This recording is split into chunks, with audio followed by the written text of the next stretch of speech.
Om Mahyanatimirandasya Junansalashilaka Chakshurmilitam Yena Tasmai Shigurave Namah Chitchaitanyamanopistam Stapitam Yena Bhutale Svamrupkadamyam Dadati Svapadantikam Vandeham Shigo Shiyuda Padakamanam Shigam Vaishnavam Sa Shirupam Jagajatam Saganaraganatam Vitam Tam Sajivam Sadvaitam Savdutam Parjana Saitam Sri Krishna Chaitanya Devam Shri Radha Krishna Padan Saganalita Shri Vishakam Vitam Sa He Krishna Karuna Sindhu Dinabandho Tyatpate Gopesha Gopka Kanta Radha Kanta Namastate Tapta Kansana Gaurangi Radhe Vrindavaneshwari Vishabhanu Sudadevi Pranamama Haripriye Vancha Kalptrabhisha Kripa Sindhavisha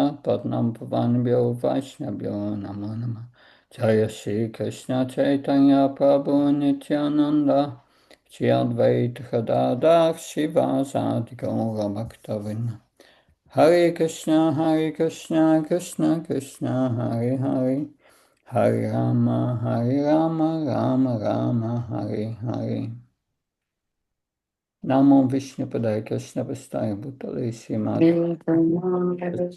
Namine Namaste Saraswata Devi Gauravanya Pacharane Nirvishesha Sunyavadi Paskachai Desatana Srila Prabhupada Ki. So good morning, we continue our Bhakta class today with discussing cleanliness. I will start with some quotes of Srila Prabhupada. So cleanliness is one of the four pillars of spiritual life. Cleanliness. That Saucham, I think, Saucham. They have Saucham, cleanliness, and they have mercy, Daya, austerity, Tapa, and Satyam, truthfulness. These are very important, these principles in our devotional life, because if we break these, then we cannot make spiritual advancement. And that's the basis of our four regulative principles. Mercy.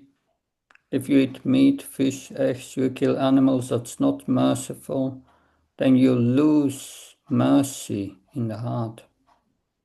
Your mercy goes away. If you take intoxication, drugs and so on, too much sweets, you lose your austerity.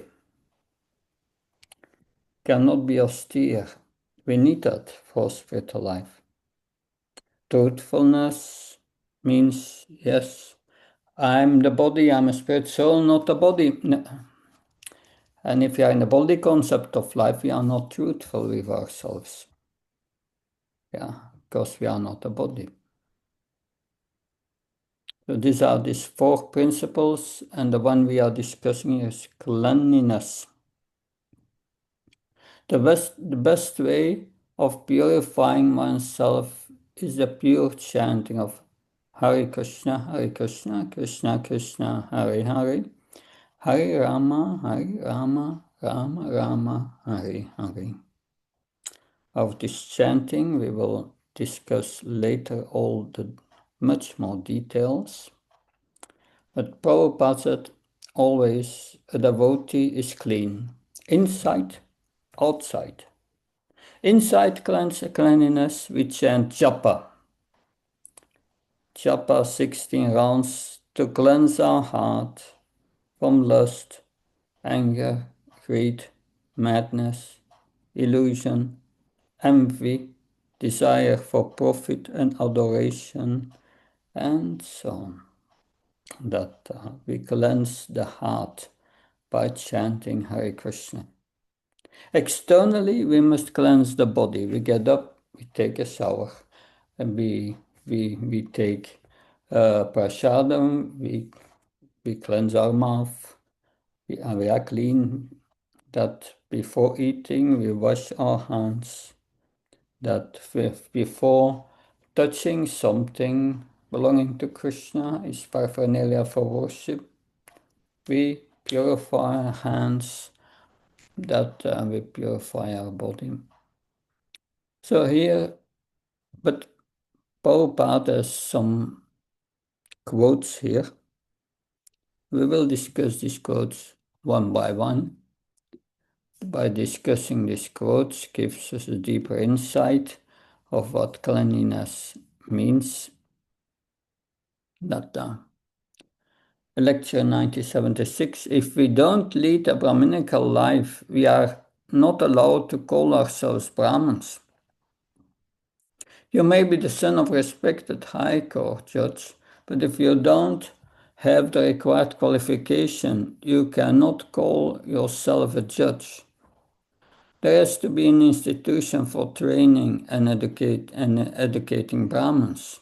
Everyone should be classified according to his education and his qualities. A Brahman, one who has Brahminical qualities, has the qualities of a liberated soul. A Brahman, his heart is pure. He is on the liberated platform. Madhyam Adhikar that's the Brahman.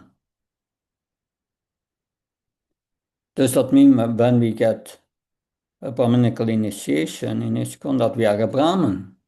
No. We are a good candidate to become a Brahman. And because the spiritual master sees that we are starting to develop these qualities of a Brahman, he gives us Brahminical initiation so that we can worship the deity. That's the purpose. But it does not mean that we are Brahmins. Brahmins are liberated persons, that they have all these high qualifications, and one of these qualifications, they are very clean in heart, clean in behavior, that clean in body, mind, clean in mind. And then Prabhupada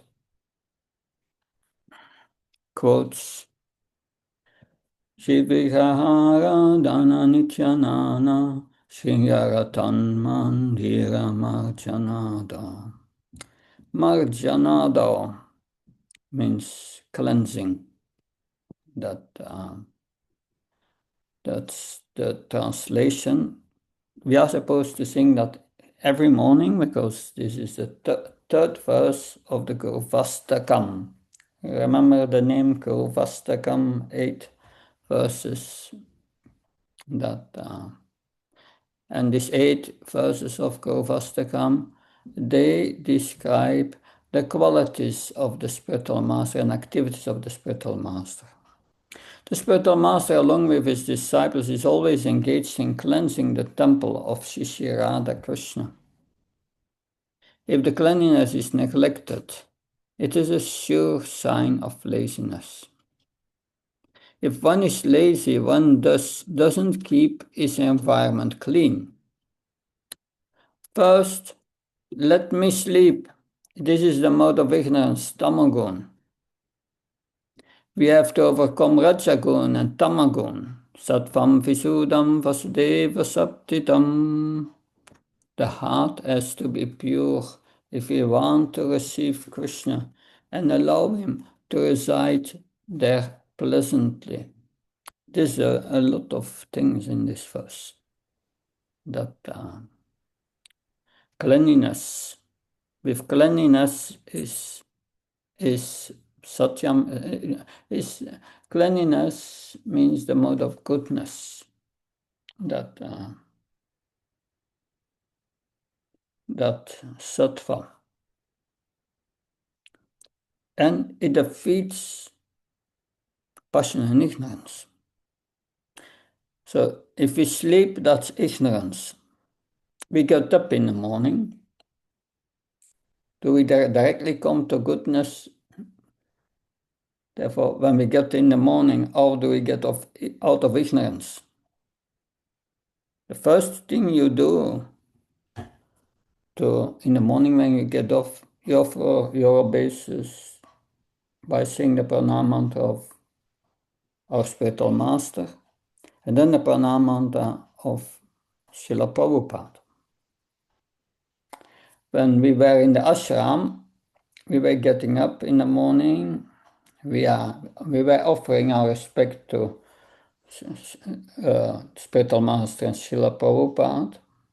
And then we were rolling up our mat, and immediately we were cleaning the floor before taking a shower. Cleaning the floor.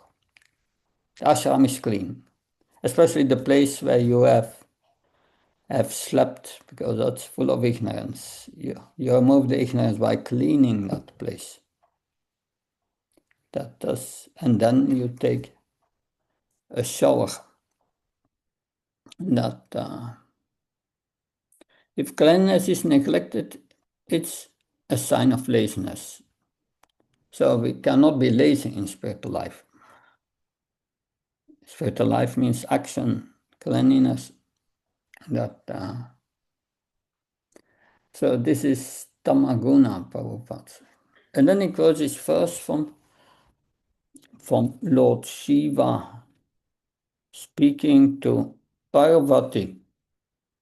This is a verse from the 4th canto, chapter 3, text 23.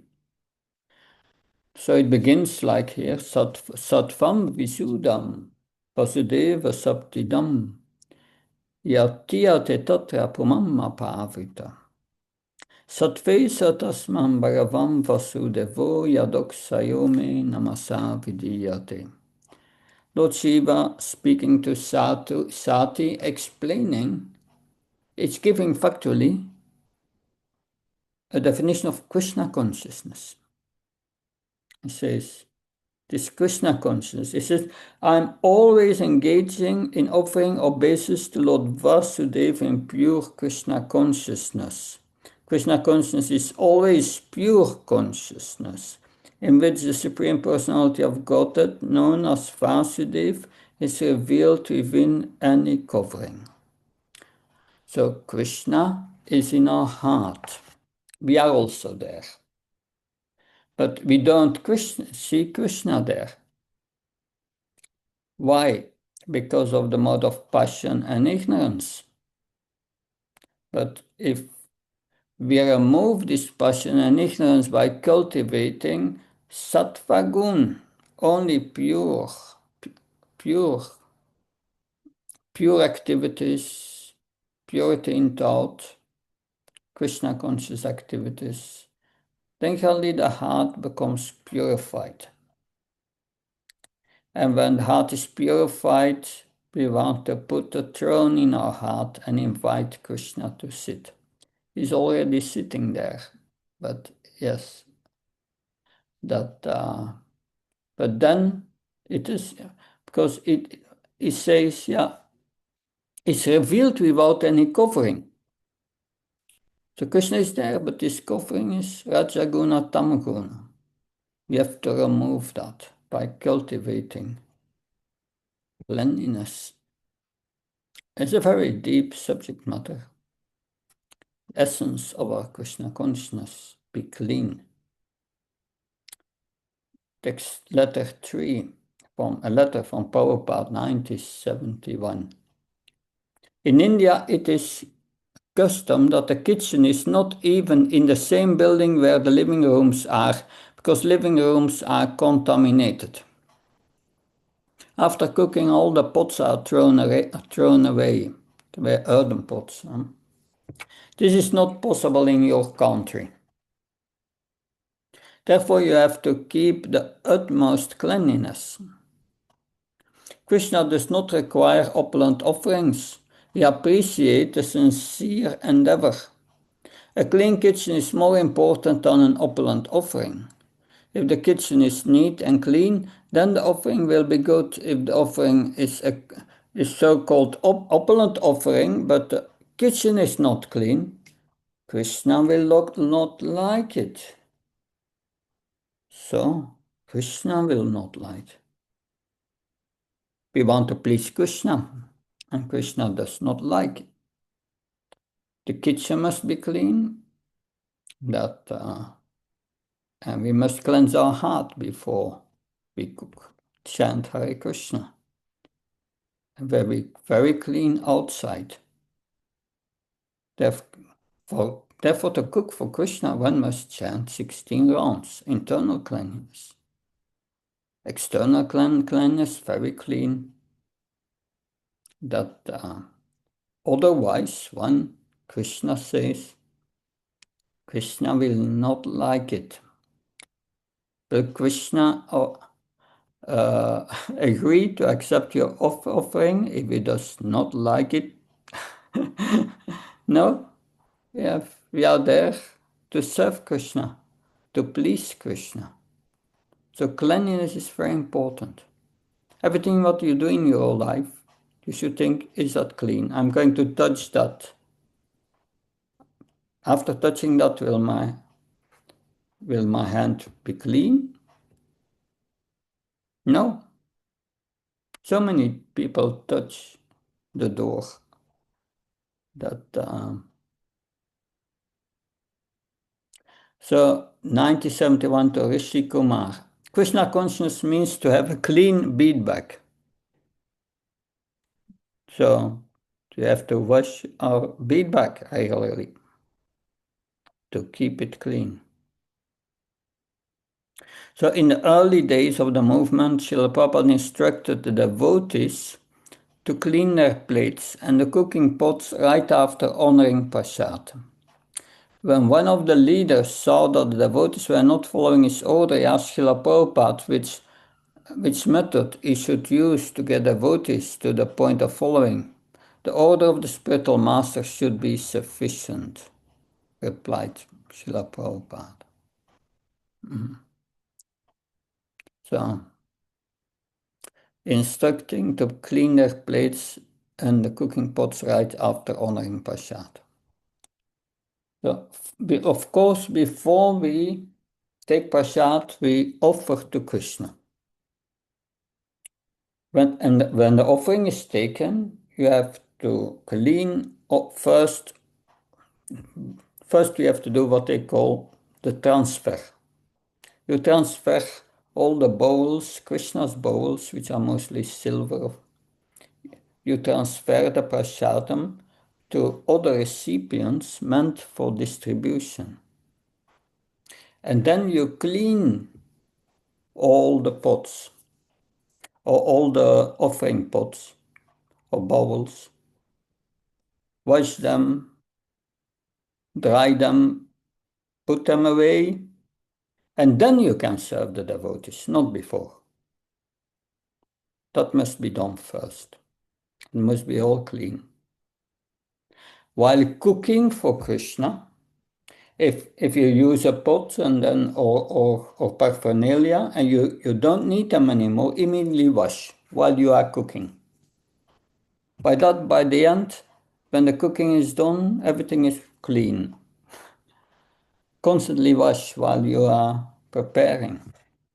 That's cleanliness.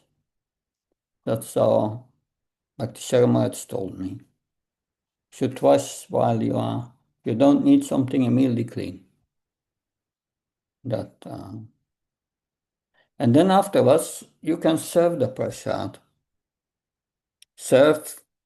The prasad should be done from recipients for serving only, used for serving only, and spoons only for serving. You cannot use the same spoon you are using for cooking Krishna and then serve the devotees. No, that's not clean. Avoid that at all times.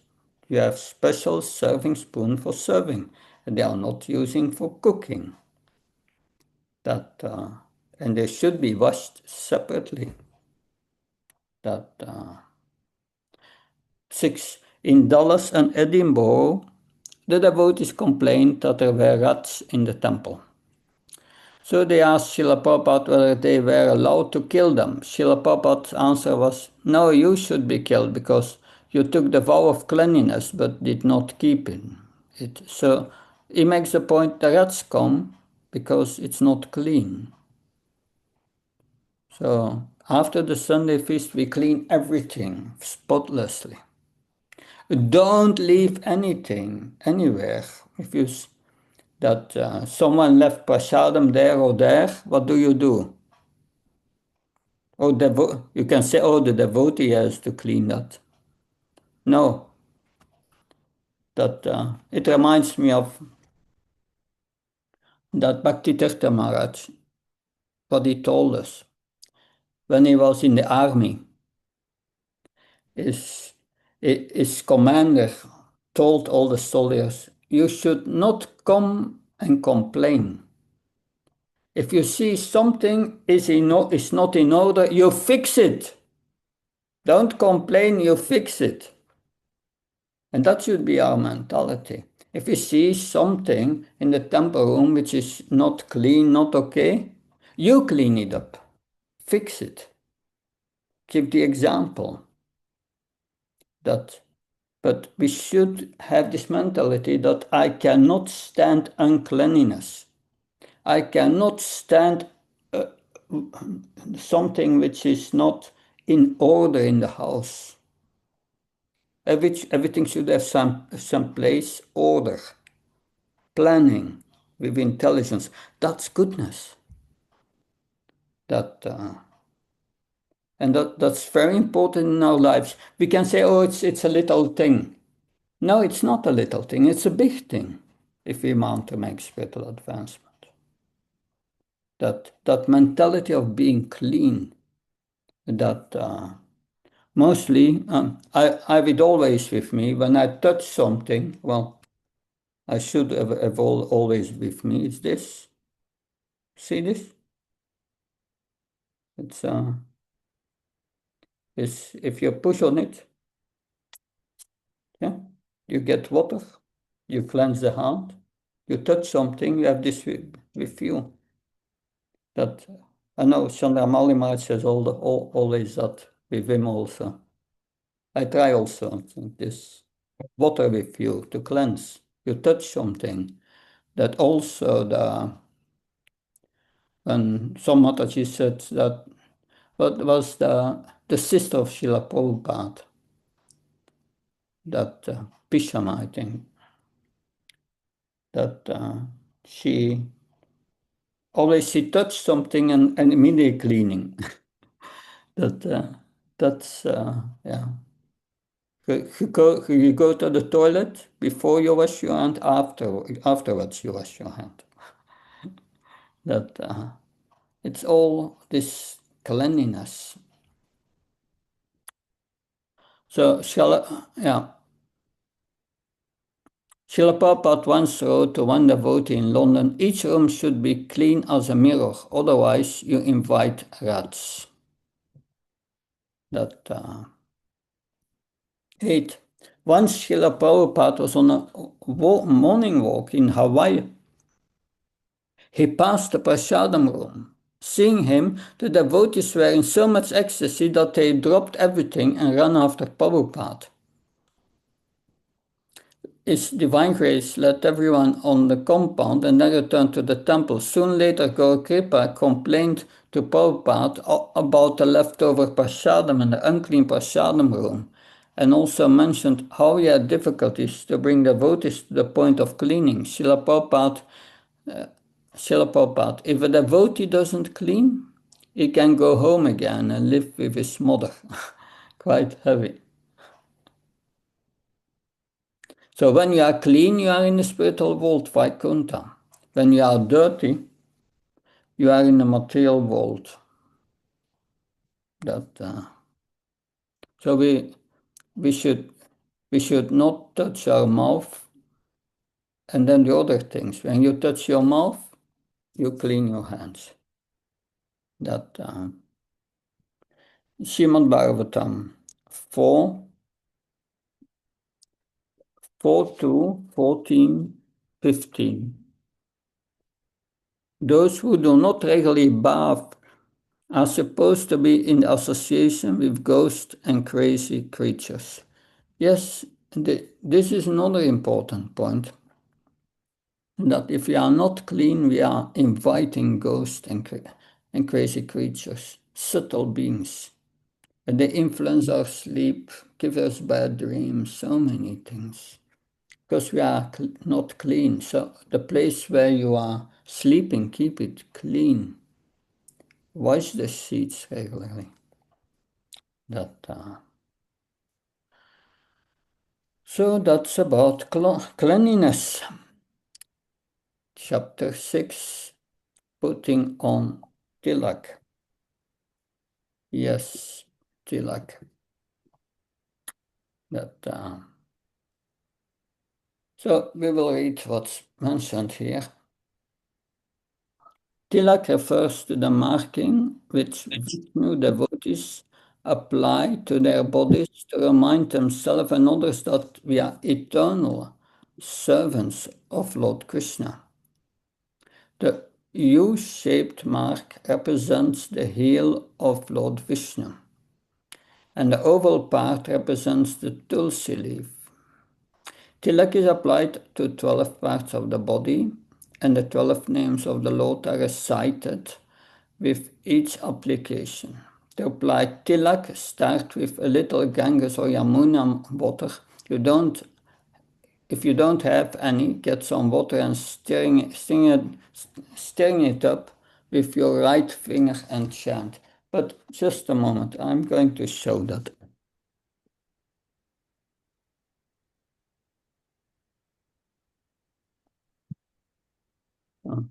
Let's make it a little bigger.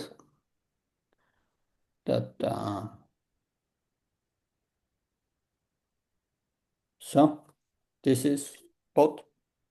See? Hachaman pot, water. Now I will empty it.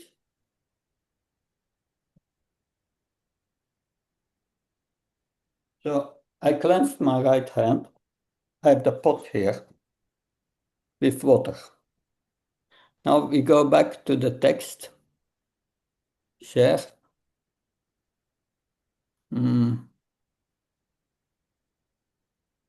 Is here. You see how to turn this water into Ganga water. You put your middle finger, because that's not mentioned, you use the middle finger, and you put it on top of the water without the nail touching the water, like this. Just slightly push it, not a nail. That's important. And then you chant Ganga Sayamuna Shiva Godavari Saraswati Narmada Sindhika Kaveri Chalasmin Sanidim Kuru. You move your finger, and now it has become Ganga water, the water. And that's the water we are using for applying tilak. Translation: O Ganges, O Yamuna, Godavari, Saraswati, Narmada, Sindhu, Kaveri, please become present in this water. 5,000 years ago, there was still the Saraswati. It's not there anymore. It's going underground, it is said in Kali Yuga, the Saraswati.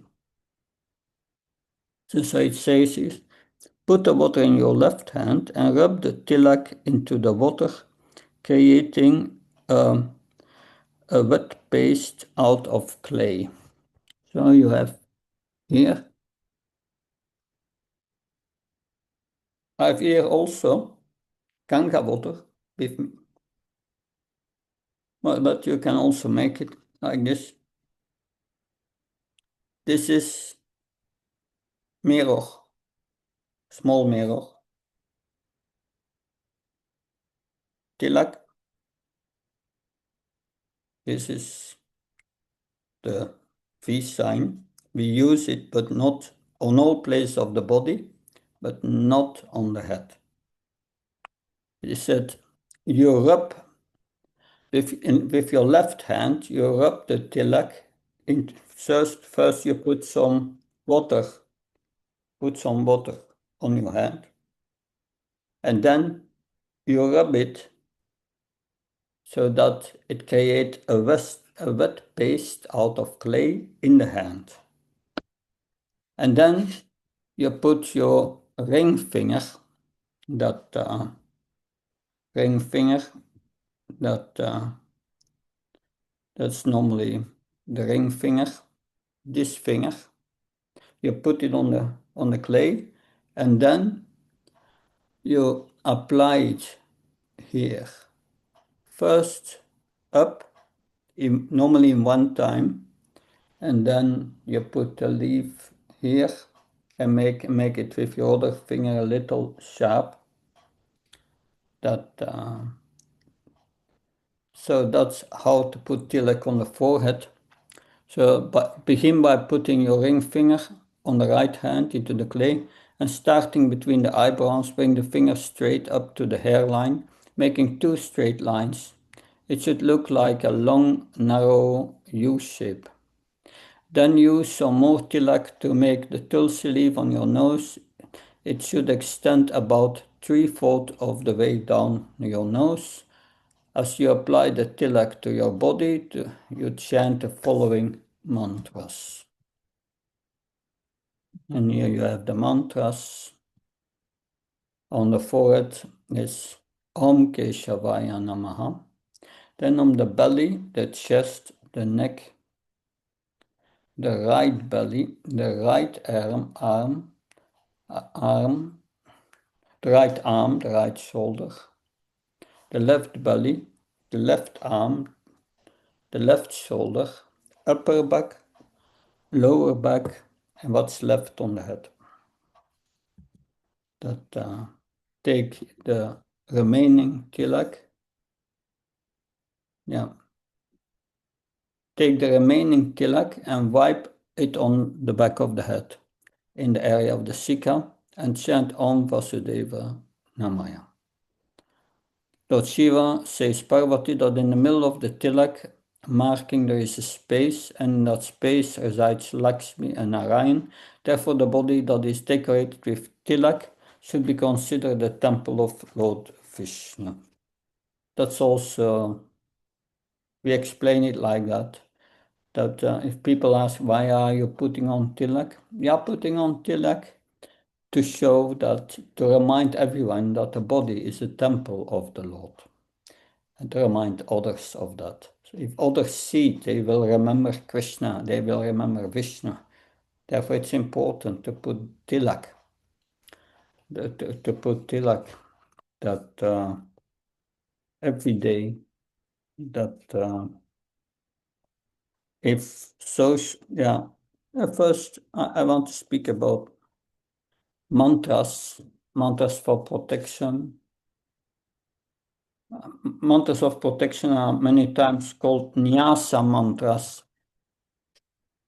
When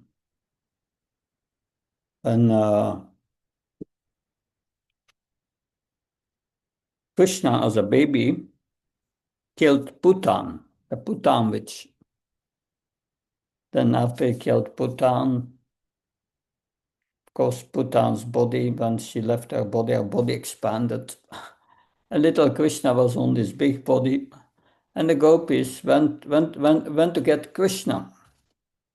And immediately they applied the nyasa mantras, names of Lord Vishnu, on different places of Krishna's body for protection.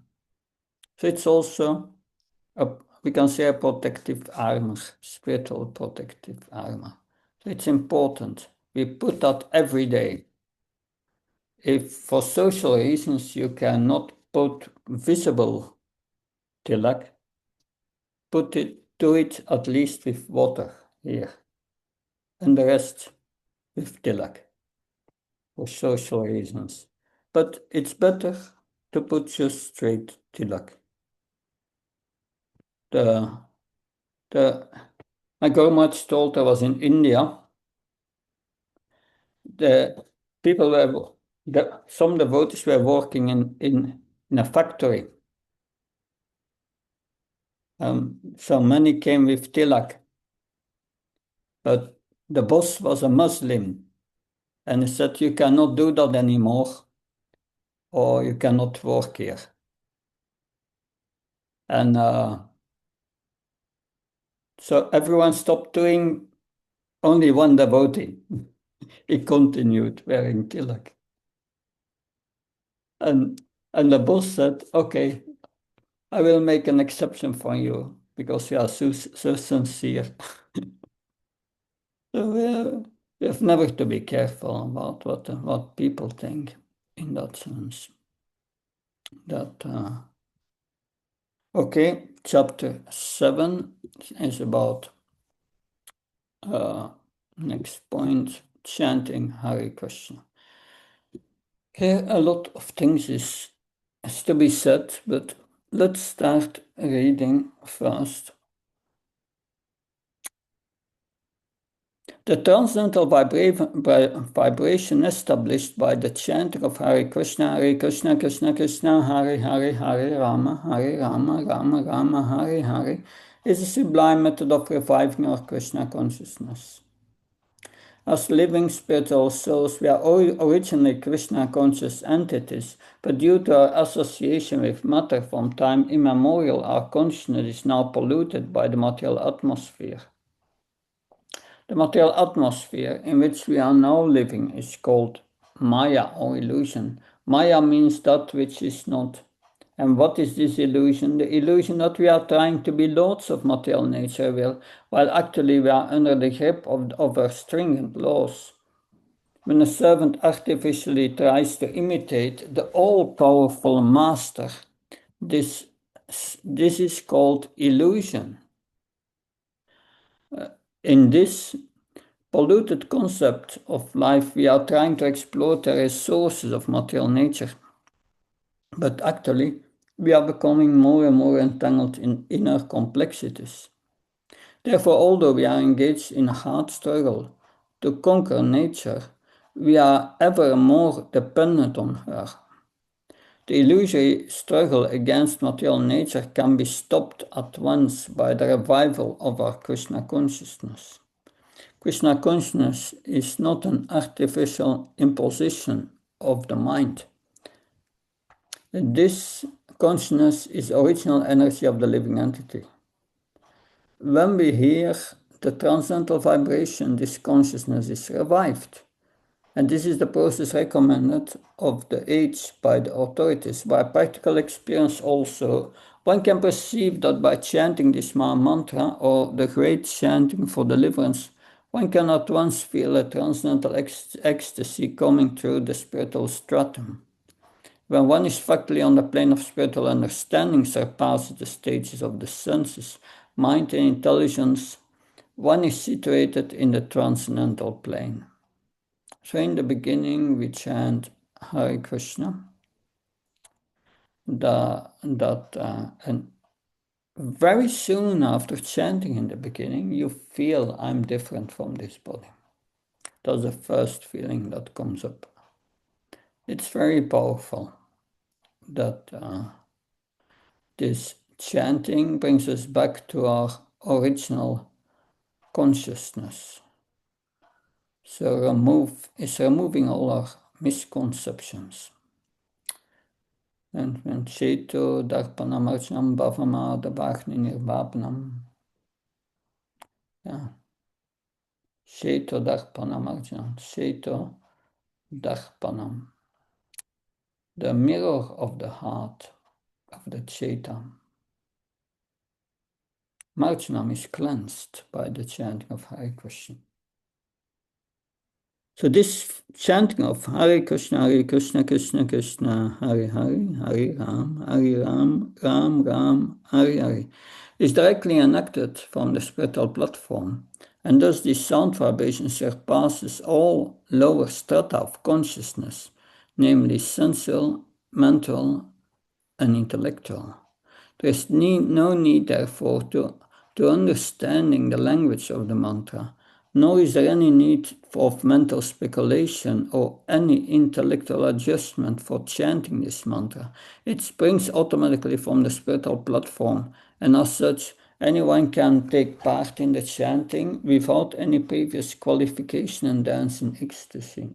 So that is great. That this is the power of the Mahamantra, that you have different kinds of consciousness.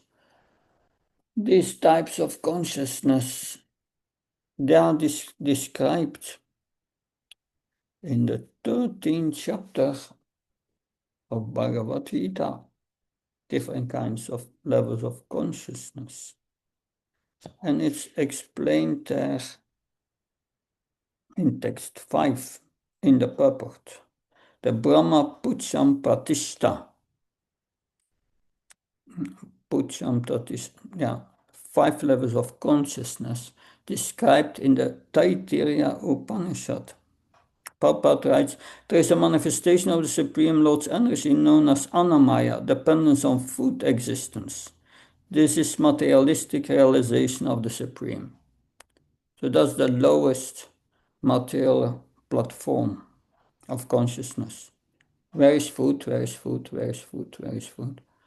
Many people there, that's their goal of life, get food. That and sense gratification. But then in pranamaya, that's higher, is another material consciousness. After realizing supreme truth in food, one can realize the absolute truth in the living symptoms of life forms. Like the animals, they get food, but they are aware, oh, I'm not the only one who wants food.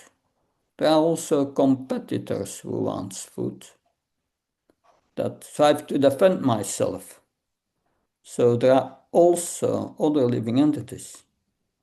Then a little higher, we come to the human form of life. In Jnana Moya, realization extends beyond the living symptoms to the point of thinking, feeling, and willing. Thinking, feeling, and willing.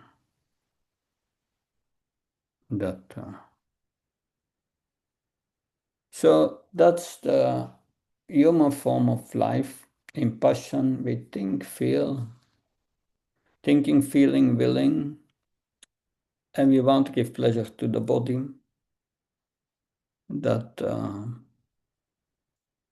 So that is the human form of life.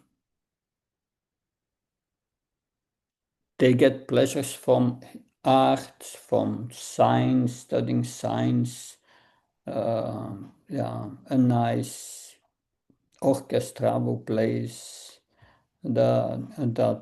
all this mental, intellectual pleasure, that's characteristic for the human form of life. But then higher than that is Vijnana Moya, which is the living entity's mind and life symptoms are distinguished from the living entity himself. So that's a highest material consciousness in goodness, where one realizes I'm not this body. I'm different from this body. I'm spiritual. And one starts to be interested in Bhagavad Gita and how to realize it and so on, and becomes a yogi. So that's called Vijnana Moya. One wants to become self-realized and adopts the knowledge. Then the highest stage of consciousness is transcendental consciousness, and that's the original stage. And that's called Brahman realization, Anandamaya. Then you get the pleasure of the soul, not the body, and that is attained by devotional service. Then you realize, I'm a servant of Krishna, and you start to serve Krishna. It is said here, but during the chanting, you can experience this ecstasy. Very nice. You experience this ecstasy, dancing in ecstasy. But that we can only attain if we chant with the proper inner mood. And the proper inner mood is described by Lord Chaitanya as Trinata Pisnichanata Avesesna Amana Madadena Kirtanya Sudari. Nadanam najanam nasundarim kavatavachi shikamaye mama chamamishvare bhavta bhaktya haitkitvayi.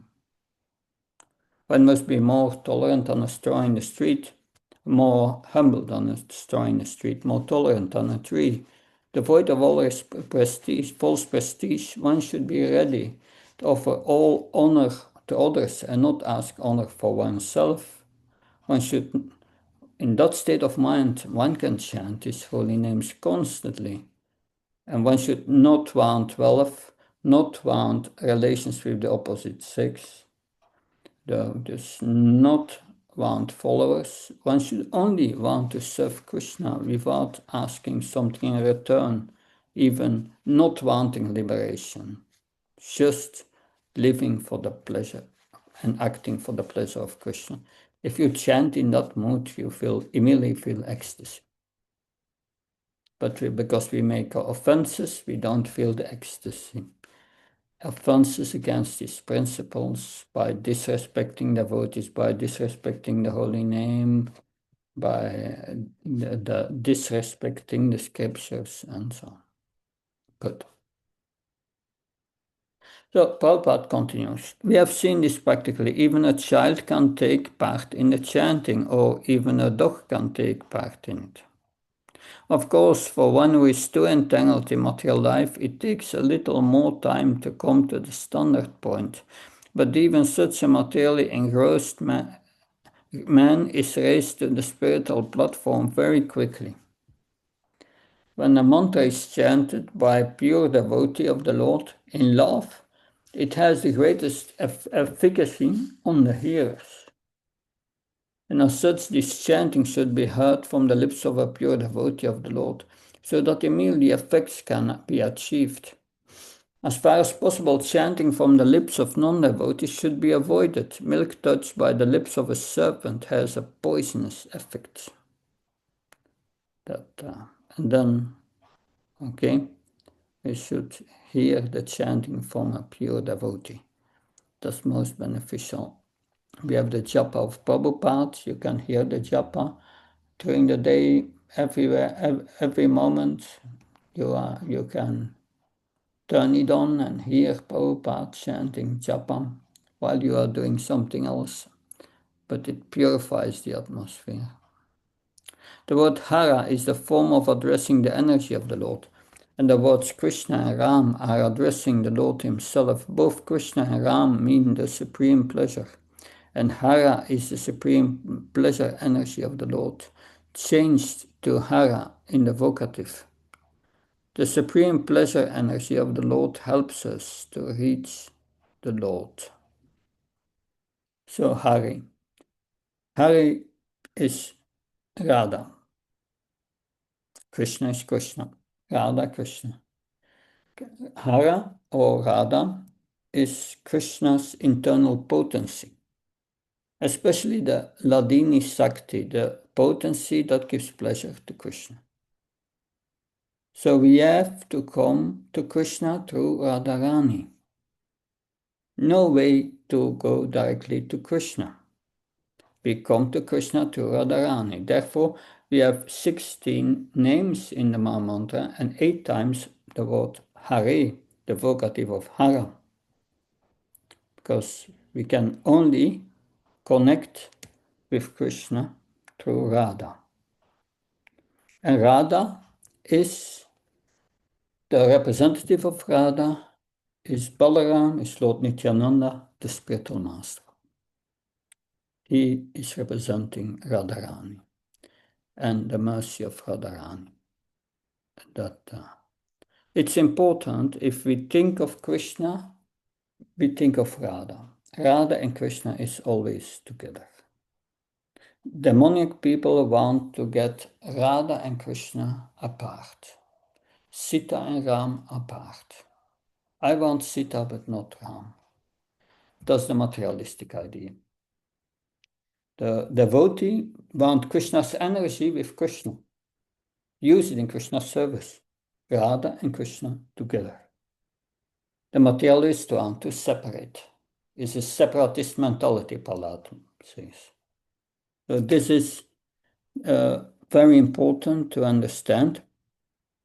We have to go to Srimad Radharani. But we cannot approach Radharani together.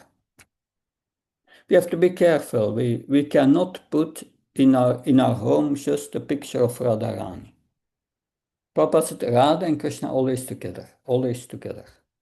Never separate Radha from Krishna. Should always be together. That.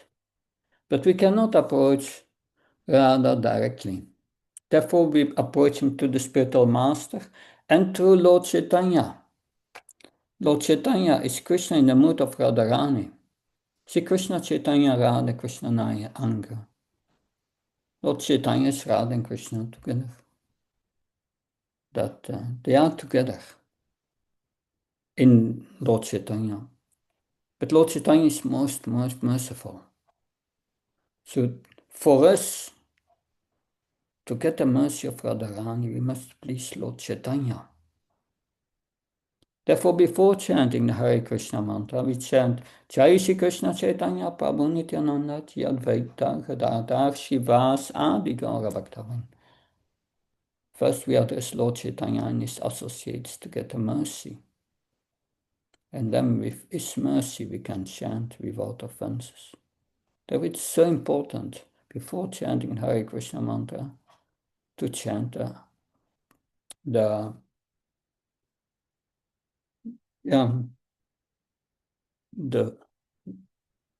mantra of the Panchatattva. Vidyapati Prabhu, please. Hare Krishna Maharaj. I just had one question when you mentioned that we should worship Krishna and Radha together. But Maharaj, there is a one sampradaya, right? Radha Vallabh sampradaya. They worship only Radha Rani, then Krishna, Lord Krishna. So how to understand that sampradaya, Maharaj, when they do not worship Krishna and Radha together? Yeah, I don't know about this tradition. I know the Vallabha tradition, very nice tradition, but I never heard they are worshipping Radha without Krishna. I don't know their philosophy. I cannot comment on that. But we Okay, are followers of Prabhupada, and right. and according to the teachings of Srila Prabhupada, this is not appropriate. But I'm not criticizing the Vallabhacharyas. I just don't know what their philosophy behind it. Okay, We okay. have to Thank be you so much. careful. We have to be careful not to criticize that. But I cannot know all traditions. I did a master's in Indian religion. I understand. I studied many Indian religions, but I don't know all them in detail. So I cannot answer your question in that sense. No worries, Maharaj. Thank you so much. Yeah. Hare Krishna. So continuing, the material energy called Maya is also one of the multi-energies of the Lord. And we, the living entities, are also the eternal energy, the marginal energy of the Lord. The living entities are described as superior to material energy. When the superior energy is in contact with inferior energy, an incompatible situation arises. But when the superior material energy is in contact with the superior energy called Hara, the living entity is established in this happy, normal condition. So in Bhagavad Gita, in the 7th chapter, verse 4, there Lord Krishna says, Bhumi rapon alla vair kaman mudriva shankarit yame bina prakatyastata. Earth, water, fire, air, ether, mind, intelligence, and false ego, all together, these 8 constitute my separate material energies. So this is the material energy. The body is made of that. The gross body, the subtle body is made of these elements. But then in the next verse, Krishna says, Aparyam itastvam ye pragatim vidame param shiva bhutamabu jayidam dayate jarat. He says, besides these energies, Arjuna, there is a superior energy of mind, which comprises the living entities.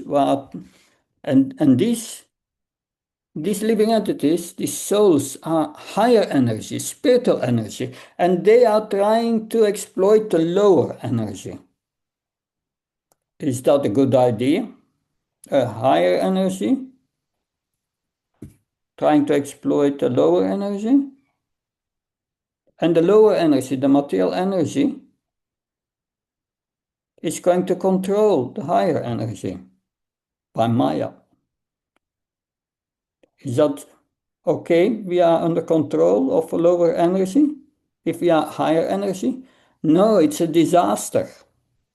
It's a disaster of everyone in this world. We are higher energy, and we should not be connected with this lower energy to our consciousness. We should connect our consciousness with the higher energy, the spiritual energy. That connection starts with chanting Hare Krishna, Krishna Krishna, Hare Hare, Hare Ram, Ram Ram, Hare Hare. And then we become happy. That's our normal condition, Prabhupada says. These three words, namely Hare Krishna and Ram, are transcendental seeds of the Mahamantra, the spiritual call for the Lord of his and his eternal energy, Hare, to give protection to the conditioned soul. This chanting is exactly like a genuine cry of a child for his mother. Mother Hara helps the devotee to achieve the grace of the Supreme Father, Krishna. And that the Lord reveals himself to his devotee who chants humbly, sincerely.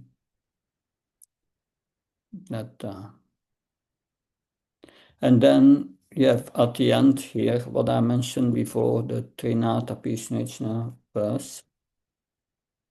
So this is about the chanting of the holy name. And the next time we'll start with chapter 8, the 4 regulative principles. We'll go over it again quickly next time. And that, so we have 3 minutes left for questions. Who has an urgent question? Yes, Ambareshwar. Maharaj, in your last class, you said in the kitchen, in the temple kitchen area, we should have a picture of Srimati Radharani. So that has to be with Krishna or just individual Radharani's picture? That in the kitchen you can put Radharani. Okay. But think of Krishna. Thank you, Maharaj. That's okay. That's fine. That,